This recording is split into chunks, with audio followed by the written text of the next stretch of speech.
town centre's closing down steadily block by block, while they talk of a massive development where once stood a working dock.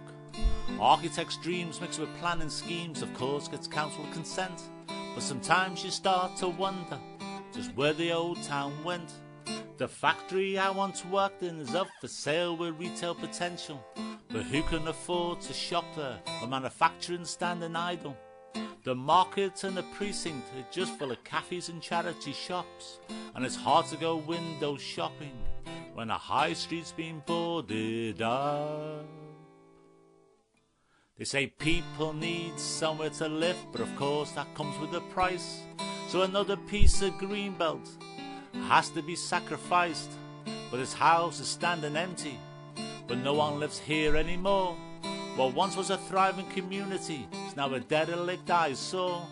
It's funny how public buildings that have stood for many's a year, when no longer required, quickly fall into disrepair. A picture house or the swimming baths, victims of a clearance plan, replaced by some monstrosity with a built-in obsolescence lifespan. It doesn't seem that long ago since the motor car was king. The flyover and the underpass with an end to congestion bring, but of course it just became gridlocked with no one going anywhere, and a heavy smell of exhaust fumes hangs choking in the air. But again they have the answer contained in the study report: prioritise the bus lanes, segregated transport. Put your car aside, park and ride, let pedestrians reclaim the streets, so another piece of greenbelt becomes a car park of flattened concrete. Libraries, parks and gardens, the list goes on and on.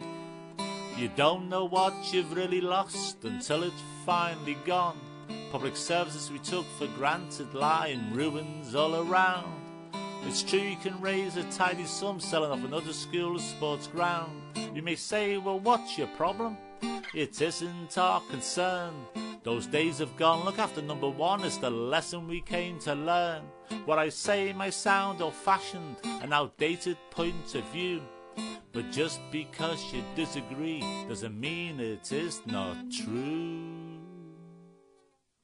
The town centre's closing down steadily block by block, while they talk of a massive development where once stood a working dock.